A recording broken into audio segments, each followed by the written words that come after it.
हरि गुरु से विमुख आचरण करने के कारण, अपने मनमानी करने के कारण हम उनकी करुणा कृपा का अनुभव नहीं कर पाते। नित्य प्रत्येक जीव पर, सबके ऊपर, ऐसा नहीं कोई कहे कि हम तो भजन में नहीं हैं, संसार में रहते हैं, घर गृहस्थी को संभालते हैं, हम पे क्या कृपा है। स्पष्ट कृपा है। आपको उनका नाम सुनने को मिल रहा है, उनकी चर्चा सुनने को मिल रही है। कैसी कैसी स्थिति है जहाँ प्रभु को जानते नहीं, भगवान भी होते हैं, ऐसे भी कोई नहीं जानता। तो इससे बड़ी करुणा का हो गई। एक बार यदि प्रभु का नाम ले लिया, एक बार बस प्रभु की शरणागत हो गया, कैसा भी हो जाए। ये बात बड़ी अद्भुत है और बड़ी अनमोल है। यदि ये बात प्रभु कृपा करके हमें समझा दे, एक बार यदि कैसा भी कोई हो शरणागत हो जाए, मित्र के द्वारा, किसी के द्वारा संबंध हुआ, मिला और आके प्रभु की शरण में हो गया, उसके बाद जहाँ चला जाए, जो ठीक लग रहा करता है। अब वो कर रहा है, नहीं संभल पा रहा, उस कोटि के भजनानंद में डूबे, लेकिन प्रभु की शरण हो गया ना, सब खत्म हो चुका उसका। एक जगह पढ़ा बाबा कि प्रभु के शरण हुआ नहीं है अभी। एक छोटा सा प्रसंग है। एक व्यक्ति थे, कहीं रहते थे, बहुत ही निकृष्ट जीवन।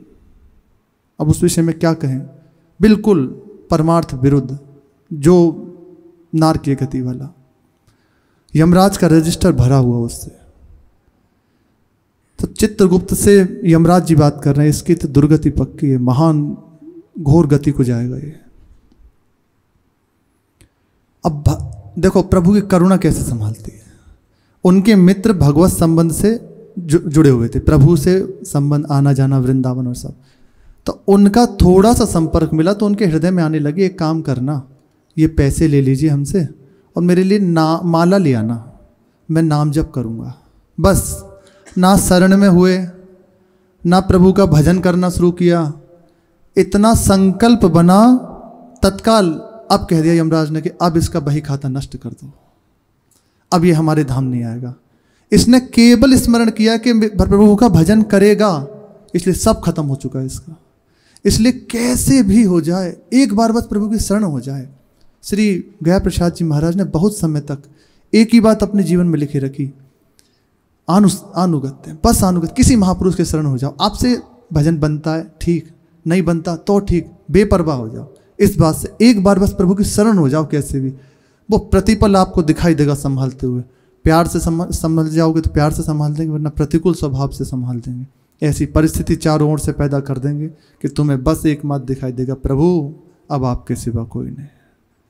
वो ऐसी करुणा कर, बस एक बार सहयोग बसात कैसे भी उनका नाम ले ले, एक बार नाम ले ले, दिन में जब समय मिले, जैसे समय मिले, झूठे ही कह दे बस राधा राधा, श्रद्धा हेलया, जैसे भी श्रद्धा से, अवहेलना से, कैसे भी यदि एक बार नाम ले ले तो महान मंगल। श्री राधा बाबा कह रहे हैं, सार की बात आपको बताते हैं। जीवन का प्रत्येक क्षण प्रिया प्रीतम के चिंतन में बीते, ये अब आगे की बात है। और इसके लिए खूब सचेष्ट रहें। जो पूर्ण रूप से मार्ग में आ गए, अब उनके लिए बात है। नहीं तो केवल भगवत प्राप्ति, कल्याण हो जाना, हो गया। अरे भगवत भक्त का दर्शन कर लिया ना आपने, सब कुछ हो गया, पूर्ण हो गया। अब आपके महान मंगल की यात्रा शुरू हो गई। ये सब महापुरुषों की वाणियाँ हैं। प्रभु श्री गर्गाचार्य जी महाराज जिस समय श्री ठाकुर जी का नामकरण करने के लिए पधारे ना, तो भावाविष्ट हो गए। ऐसी अवस्था उनकी हो गई कि अब कुछ बोल ना पाए, बहुत देर तक समाधि में रहे। फिर जब उनकी करुणा कृपा का वर्णन करने लगे तो एक जगह कहते हैं, जीवन में एक बार यदि किसी ने संयोग बसात या जैसे भी श्री कृष्ण का मानसिक यदि चिंतन कर लिया ना कि प्रभु ऐसे हैं, कटिकाष्ठ निधारण किए हुए, मोर मुकुट धारण किए हुए, सुंदर लकुट हाथ में लिए हुए, जैसा भी स्वरूप उसके चिंतन में जितना आ रहा है, जैसा सुना है महापुरुषों से, एक बार यदि ले लिया ना तो बस उसका परम मंगल हो गया। अब वो नरक नहीं जाएगा, उसकी दुर्गति नहीं हो सकती, भगवत प्राप्त हो जाएगा वो आगे जाकर। श्री गर्गाचार्य जी के वचन है, महान पुरुष, महापुरुष, इनकी क्या कहें, भगवान के आचार्य हैं। अद्भुत महिमा। एक बार यदि, बस एक बार, ये नहीं, कोई शर्त नहीं है कि आप आके ऐसा कीजिए ऐसा कीजिए, बस आप प्रभु के हो जाइए। ये तो केवल इसलिए कहा जाता है कि आप अन्य सब बंद करें तो आपको उनकी करुणा कृपा का जो महापुरुषों ने जीवन में अनुभूत की है वो भी हमारे जीवन में आए। बस एक बार कैसे भी सहयोग से मिल के किसी महापुरुष के आश्रित हो जाए, फिर भजन आगे की बात है, वो प्रभु के हाथ में, वो करवा लेंगे आपसे। जहाँ रखोगे भजन के सिवा कुछ और दिखाई नहीं देगा। एक उपासक बता रहे थे, कहते हैं कि घर में भजन नहीं होता, पूर्ण रूप से भगवत मार्ग में नहीं आए, अभी घर में रह रहे हैं छोटेपन से। तो नहाने के समय तक कितने स्तोत्रों का पाठ, कितने चालीसाओं का पाठ, नहाते समय तक, सुबह उठ के लेके नहाने तक, ये उसके बाद अपनी जो पढ़ना लिखना से, फिर संध्या में एकांत में तो चल रहा है नमामि समीशान निर्भा रूप में। ये उपासक की बता रहे हैं जो अभी पूर्ण रूप से भगवत मार्ग में नहीं आया। भगवत कृपा, ये तो घर में रहते हुए चित्त तो यहीं लगा है ना, प्रभु कृपा करके खींचते हैं। लेकिन यदि नहीं है ऐसा तो कैसे भी एक बार तो नाम मिल गया ना सुनने को, जीवन एक बार तो, यहाँ तो कृपा है, रात दिन नाम सुनने को मिल रहा है, प्रभु का जस गाने को, श्रवण करने को मिल रहा है, एक बार बस। बड़ी महिमा है। जिस समय पता चलेगा ना हृदय में ये थोड़ा सा भी इसका कृपा का, नाच पड़ेंगे, नाच नाच के बस। श्री एक संत कहते थे कि अभी तुम्हें समझ नहीं आता कि क्या मिल गया है, लेकिन जिस समय भगवत साक्षात्कार का स्वरूप है, जिस समय आपके हृदय में इसका महत्व जागृत हो जाएगा, तो बस रो रो के और नाच नाच के कहोगे गुरुदेव ने क्या दे दिया। भगवान की स्मृति निरंतर बनी रहे, इसमें जीवन की सफलता है। इसी के लिए चेष्टा करनी है, ज़्यादा कुछ नहीं करना, बस सहज रूप से ऐसा आवे, जितना बन रहा है आपसे करिए, और वरना बस हर समय अपने प्रभु का चिंतन। आप जितने सरल हो जाएंगे ना, उतना सहज ये मार्ग होता चला जाएगा। हमारे अंदर क्लिष्टता होने के कारण मार्ग क्लिष्ट दिखता है, एकदम सहज, एकदम सरल, तो देखो ये मार्ग बिल्कुल सरल होता चला जाएगा। अनमोल जीवन को दूसरों की पापमयी बातों को देखने सुनने में मत खोइए। संसार में सब कुछ हो ही रहा है, आपने ठेका नहीं लिया उसको सुधारने का, आप अपने को संभाल लीजिए। संसार संभला हुआ है, आपको दिखाई देगा कि प्रभु के सिवा दूसरा कुछ नहीं है। मत्ता परतरम नान्यत किंचित अस्ति धनंजय, एकमात्र प्रभु के सिवा कहीं कुछ नहीं है। दूसरों के दोषों की ओर से दृष्टि मोड़कर ये ऐसा करता है, ऐसा नहीं करना चाहिए। आपको ठेका दिया है प्रभु ने कि उसका सुधार कीजिए। हमारा ही हृदय इतना मलिन है अभी कि हम अपने आप को नहीं संभाल पाते। यदि संभल रहे होते तो प्रभु मिल जाते, स्पष्ट बात है, प्रभु मिल गए होते। फिर प्रभु जिसको अधिकार दें गुरु रूप से या महापुरुष के रूप से कि आप संसार का कल्याण कीजिए, वो बात अलग है। लेकिन आपको तो ये अधिकार नहीं दिया ना, आप अपने मार्ग से विमुख क्यों हो रहे हैं? सीधे सीधे मार्ग में चलिए, सबको प्रणाम कीजिए। अभिमान, इसी से तो अहंकार बढ़ता है। थोड़ा सा कुछ 2-4 माला साधन भजन बनना शुरू हुआ, अब अंदर दृष्टि जाती है, ये खड़े होकर बात करता है, ये ऐसे चलता है, नहीं, ये उपासक का धर्म। उपासक की दृष्टि बस ऐसे रहती है, मेरे प्रभु इस रूप में ये खेल कर रहे हैं, कहीं भजन की लीला कर रहे हैं, जिस रूप में है। हाँ, कहीं सहयोग की बात जब आती है उसके द्वारा, तो हाथ जोड़ के जो अंदर उसके हृदय में प्रेरणा हो रही वो कर देता है। उसके अंदर दोष वृत्ति नहीं होती है, तो अहंकार है, इसको जल्दी से समन कर लो, वरना ऐसा नाश होगा कि आपको पता नहीं चलेगा कि कहाँ मार्ग मेरा चला गया। नाश का तात्पर्य है कि आप अपने मार्ग से छूट जाएंगे, आपको जो मिल रहा है भजन का, कृपा का, वो छूट जाएगा। तो हम इतना अमूल्य समय को क्यों, राधा, इतने अमूल्य समय को हम क्यों अपना व्यर्थ गंवाएं? बहुत सावधान होकर चलें। प्रिया प्रीतम के रूप सागर में मन को डुबो दें। आप जब लगेंगे ना, तो प्रभु कोई उन्हीं ने तो खींचा है, वही आनंद दे रहे हैं, वही ऐसा विधान बना रहा है कि आप चिंतन कीजिए, नाम जप कीजिए, तो वो उतरने लगेंगे। आज सुबह महाराज जी कह रहे थे कि आप कुछ समय तक नाम जप कीजिए, फिर नाम आपको पकड़ लेगा, आपसे नाम छूटेगा नहीं। कुछ आज प्रातःकाल ही सुबह महाराज जी कह रहे थे, आप जैसे आप थोड़ा थोड़ा चिंतन, मन नहीं लगेगा, लेकिन जैसा बन रहा है बैठ जाना चाहिए थोड़ी देर। प्रातःकालीन संध्या में हर किसी को थोड़ी देर शांत होकर बैठे, जैसे बन रहा है थोड़ी देर एकांत में बैठ गए, अपनी जगह समय जो भी की कुछ देर होना ही चाहिए।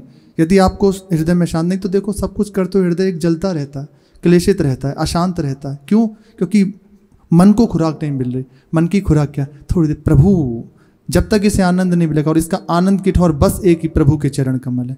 आप एकांत में बैठ जाइए थोड़ी देर, बस गुरुदेव की भावना कीजिए, संतों की भावना कीजिए, धाम की भावना कीजिए। जैसा मानस में चित्रण बन रहा है वो सत्य है, क्योंकि प्रभु की ओर लगा हुआ ना, सत्य है। लेकिन जैसी अंदर आ रही कल्पना, आपके अंदर आते चले, बस आप बनाते चले जाइए। थोड़ी देर करना ही चाहिए, सबको करना चाहिए, हम सबको। इससे क्या हमारे हृदय में प्रभु की ओर बढ़ने लगेगा। ये नहीं होता ना, तो इसलिए कुछ समय तो मार्ग में चले, फिर एक रूखापन शुरू हो जाता है, अरे आनंद नहीं मिल रहा। आप आनंद को तो छोड़ ही रहे, तो कहाँ से आनंद मिलेगा। बिल्कुल सावधान होकर कुछ देर करना चाहिए।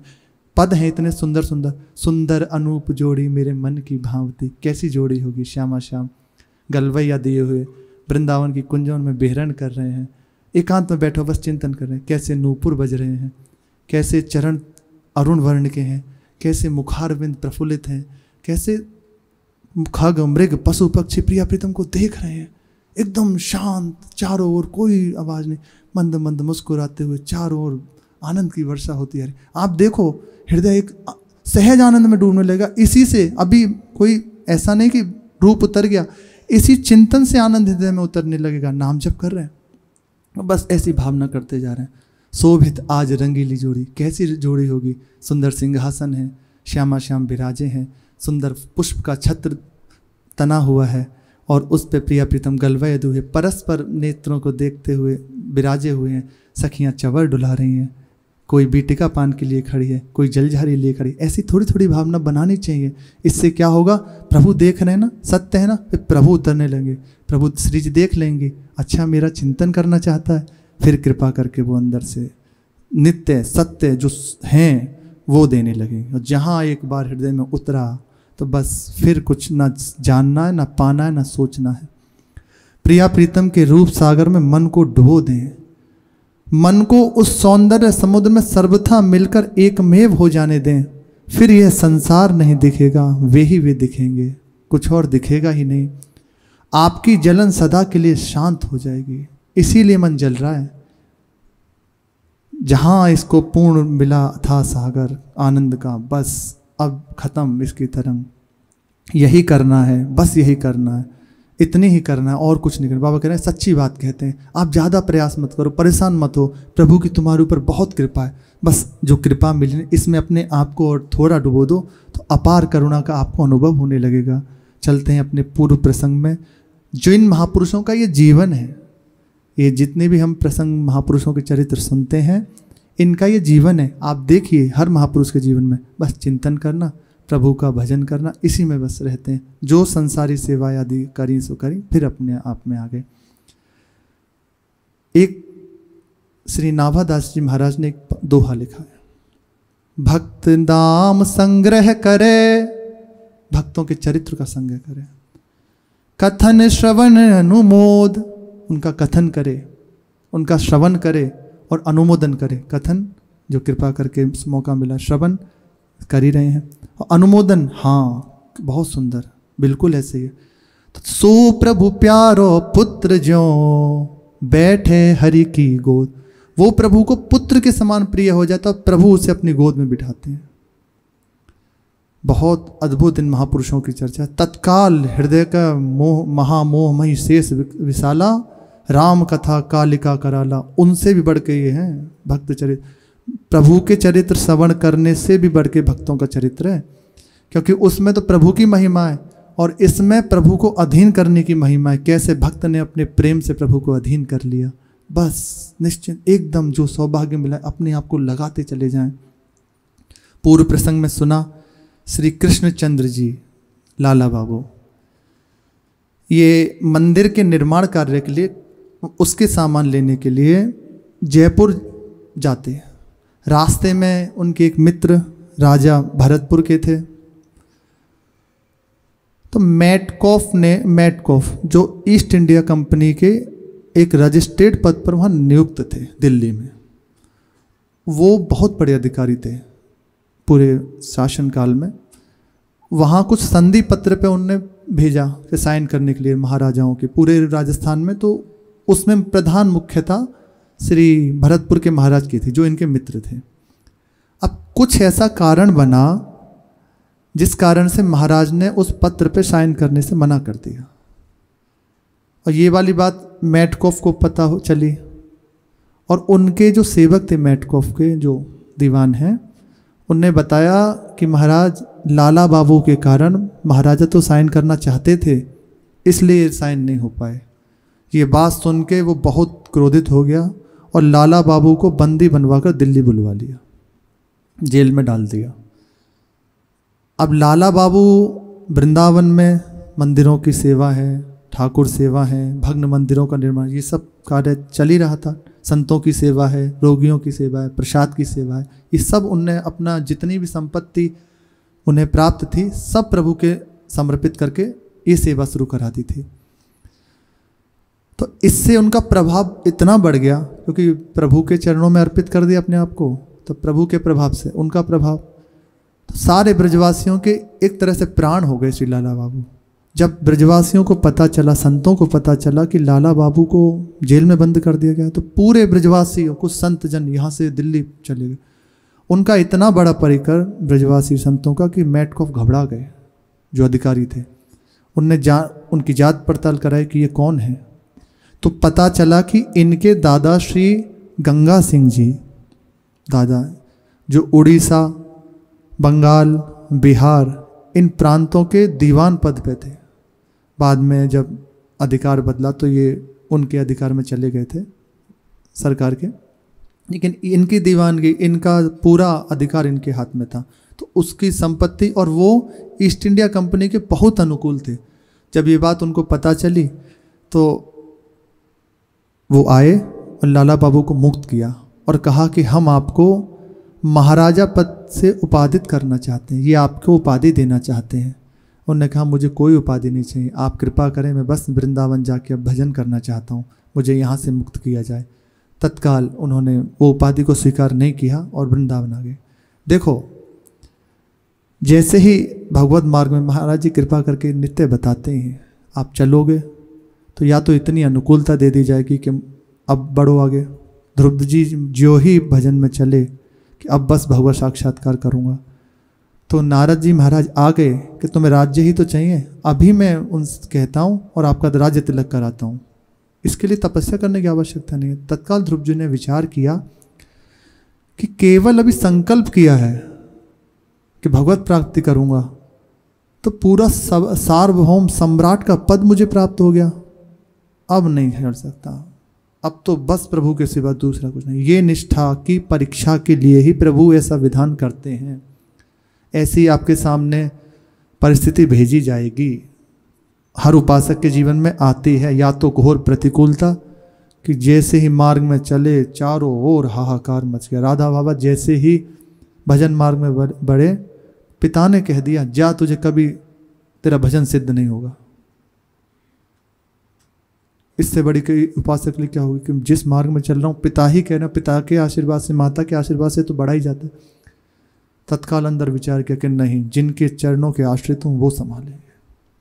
तो बाद में पिताजी जब उनके शरीर छूटा तो प्रेत बन के दरवाजे पर खड़े थे और कहा कि तुम्हारे अपराध के कारण मुझे गति नहीं मिली है, अब कृपा कीजिए मेरी गति हो। तब राधा बाबा ने हृदय में प्रभु से प्रार्थना करी और उनको सदगति प्राप्त हुई। यदि आपके मार्ग में कोई उल्लंघन करने वाला है, आपको रोकने वाला है, तो आप बस प्रभु के आश्रित रहिए। वो थोड़े समय के लिए, जैसे एक वायु आई है गर्म ठंडी, वो निकल जाएगी, इसी तरह से ठंडी वायु अनुकूलता, गर्म वायु प्रतिकूलता, आपको परेशान नहीं होना, बस निकल जाइए। वो थोड़े समय के लिए आई है और आपको ले जाएगी, प्रभु के से मिलाने के लिए आई है, आपकी निष्ठा को परिपक्व करने के लिए आई, आपको विचलित करने के लिए नहीं आई है। बाबा ने महा त्रिपुर सुंदरी जी का जो ही अनुष्ठान प्रारंभ किया, भगवती त्रिपुर सुंदरी जी का, कुआं के पास पैर फिसला और पैर टूट गया। अब करें अनुष्ठान, उसमें तो बैठना पड़ेगा, कैसे बैठेंगे, लेकिन नियम नहीं तोड़ा। 1000 कमल नित्य ला के उपासना करते। तो ये दिया जाएगा सबको, ऐसे शरीर में रोग, मन प्रतिकूल कर दिया जाएगा। सुना ना, जैसे ही मार्ग में, भगवत मार्ग में उपासक चलता है तो देवता उच्चाटन करते हैं कि ये तो भगवत साक्षात्कार करेगा।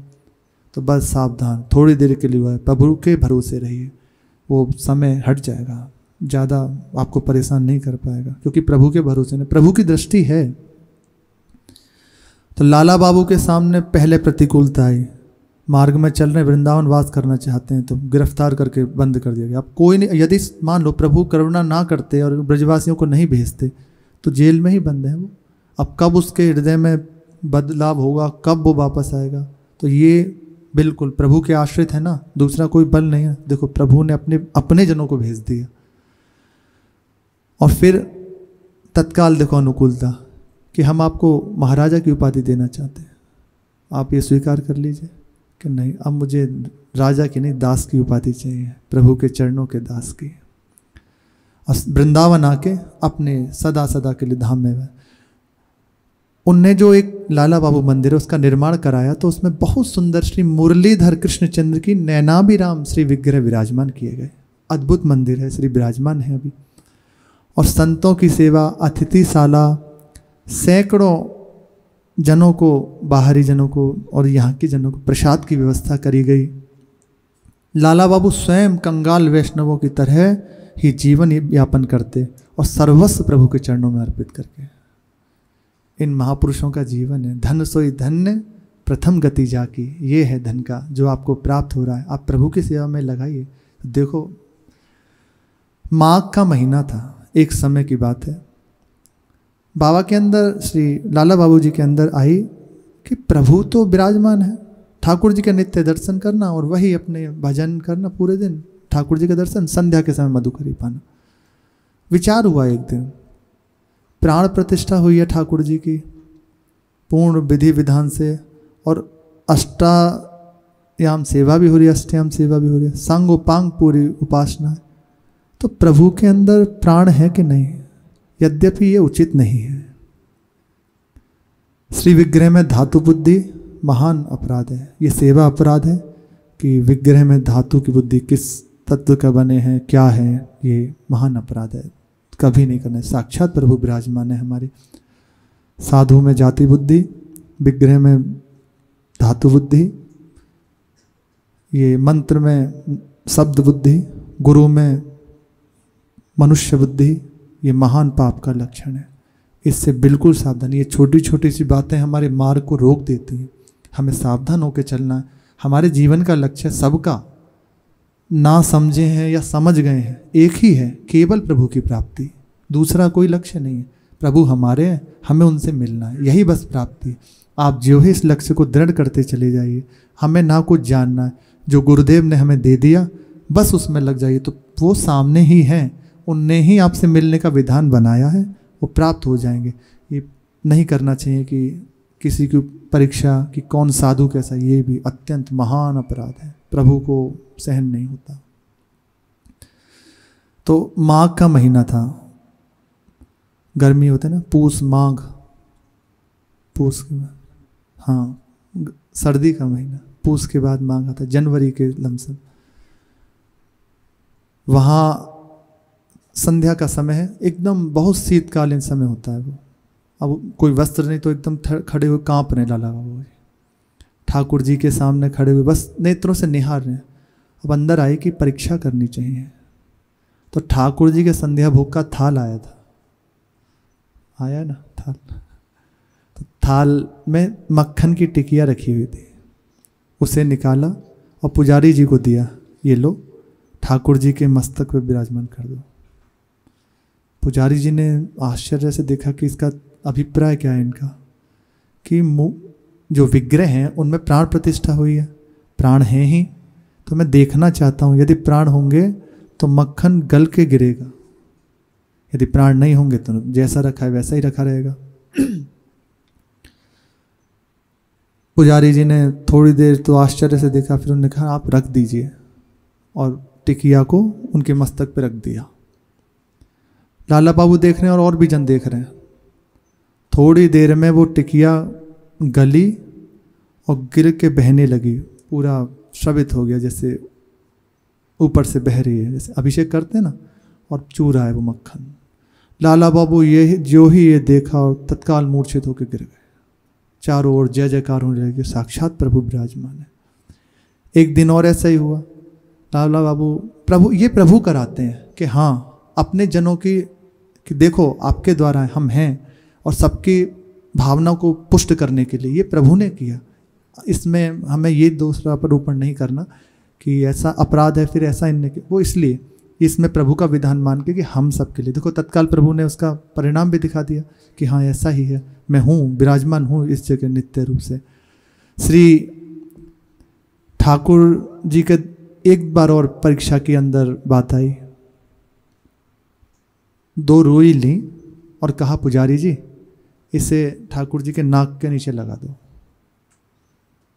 पुजारी जी तो थोड़ी देर अंदर घबराए कि महाराज क्या कर रहे हैं, पर क्या करें, कुछ नहीं कह सकते, आज्ञा। ऐसा ही किया, रुई लेके ऐसे खड़े हो गए और देखने लगे तो उनके श्वास के कंप से रुई हिलने लगी और गिर गई। लाला बाबू ये देख के वहाँ जो रंगशाला थी उसमें लौटने लगे और चारों ओर जजा फिर मूर्छित हो गए। अब अंदर निष्ठा हो गई कि प्रभु हैं, साक्षात प्रभु विराजे। जो हमने प्राण प्रतिष्ठा करी है, श्री विग्रह का विराजमान किया है, इसमें प्रभु विराजे हैं। पुजारी जी हंसते हुए देख रहे हैं उनकी ओर कि और कुछ बात, बोले बस अपने। इसी तरह से अपने जीवन को ठाकुर जी का दर्शन करते, संध्या के समय प्रसाद पाते और रात दिन भजन में। अभी गुरुदेव से दीक्षा नहीं ली, अभी गुरु नहीं बनाए। सो रहे थे रात्रि में श्री लाला बाबू, तो स्वप्न में ठाकुर जी प्रकट हुए और कहा लाला बाबू मैं आपकी सेवा से अत्यंत प्रसन्न हूँ, आपने अपना सर्वस्व अर्पित कर दिया, मैं बहुत प्रसन्न हूँ तुमसे। ये प्रभु देते हैं, आप चले ना, आप बड़े ना आगे, तो प्रभु ने अपना सुंदर मुख कमल दिखाया। और बस जहाँ एक बार दिखाना फिर कुछ बाकी नहीं रहता। अब अपने आप को देखे मैं प्रसन्न हूँ, अब प्रभु प्रसन्न हो जाए, साहब प्रसन्न हो गए, अब बाकी क्या रह गया, बस हमें प्रभु को ही तो प्रसन्न करना है। प्रभु प्रसन्न हुए, कहा मैं अत्यंत प्रसन्न हूँ, पर एक बात और चाहता हूँ तुमसे। एक इतनी भिक्षा तो दी तुमने, एक भिक्षा और मांगता हूँ। लाला बाबू एकदम घबरा के कहे कि प्रभु सब कुछ आपका है, ये सेवक भी आपका है, अब तो सर्वस्व भी अर्पित कर दिया, मेरे पास तो कुछ नहीं है कि मैं आपको कुछ दे सकूं, और प्रभु मैं क्या दे सकता हूं आपको। तो लाला बाबू से श्री ठाकुर जी बोले कि मुझे भीख मांगना अच्छा लगता है, मुझे अपने जनों से सामने उनकी सेवा करना, उनके आगे अति, जैसे प्रभु के सामने भक्त दैन्य रहता है ना, प्रभु भी वैसे दैन्य हो जाते हैं, अत्यंत दैन्य। इसीलिए कहा है राम, प्रभु का स्वभाव जिसने जान लिया ना, उमा राम स्वभाव जय जाना, ताहि भजन तजी भाव ना आना। थोड़ा सा चित्त यदि प्रभु की करुणा में जुड़ जाए ना, तो निश्चित निहाल हो जाएंगे।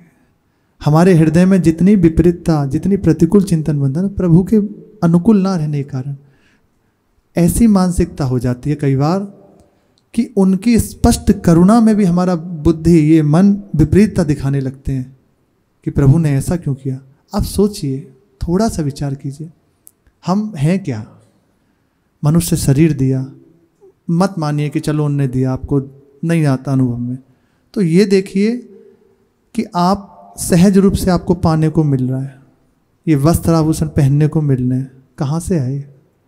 बिना किसी प्रयास के वायु को प्रवाहित करते हैं, बिना किसी कारण के धूप को निकालते हैं, संध्या प्राप्त करते हैं, आपके अनुकूल जीवन रखते हैं। जिस समय कोई नहीं जानता उस समय केवल प्रभु सचेत होते हैं। अब छोटा बालक है, उसको कष्ट है, मुख से कह नहीं सकता, अब कौन जान रहा है उसके हृदय की पीड़ा? केवल प्रभु। और वो देखता है, उसके माता के हृदय में कई बार तो ऐसा होता है कि वो ऐसा दे दिया जाता है कि और पीड़ा बढ़ जाती है, लेकिन कौन उस समय उसकी पीड़ा समझता है? केवल प्रभु। मच्छर काट रहा है, बोल नहीं सकता, कुछ भी उसको यदि परेशानी, तो देखो ना, हमारी दृष्टि प्रभु की ओर ना होकर संसार की ओर, अपने अहंकार की ओर होती है, इसलिए हम नहीं समझ पाते। अरे प्रभु की ओर एक बार दृष्टि हो जाए तो निश्चित निहाल हो जाएंगे। वो प्रतिपल केवल प्रभु, तुलसीदास जी महाराज कहते हैं, है तुलसी प्रतीति प्रीति प्रभु मूर्ति कृपामयी है। कृपा के सिवा कहीं कुछ है ही नहीं। संत महापुरुषों में उनका अंश मात्र उतरता है, तब देखिए कैसा उनका स्वभाव होता है संतों का। फिर भगवान तो साक्षात करुणा कृपा मूर्ति है। इसलिए अपने चित्त को बिल्कुल विपरीत ना करें, सहज रूप से कैसी भी परिस्थिति हो जाए बस प्रभु की ओर दृष्टि रखें, चाहे जो हो जाए निश्चित मानना, भजन बने ना बने, कुछ हो ना हो, प्रभु हमारे हैं। आप ना भी मानो तब भी हमारे हैं, बिल्कुल वो हमारे हैं, थे और रहेंगे। हम ना भी स्वीकार कर पाए, एकदम वो करुणा करके सहज रूप में किसी दिन ऐसा पर्दा हटाएंगे, ऐसी वायु का प्रवाह करेंगे कृपा का कि सब ये उड़ जाएगा एक क्षण में और दिखाई देगा उनका मंद मंद मुस्कुराता हुआ मुखारबिंद। तो श्री लाला बाबू से जब कहा कि मैं एक और भिक्षा मांगना चाहता हूँ, लाला बाबू अत्यंत दैन्य होकर कहे कि प्रभु मैं क्या दे सकता हूँ आपको। तो प्रभु क्या मांगते हैं ये शेष चर्चा आगे। श्री राधा वल्लभ लाल की जय।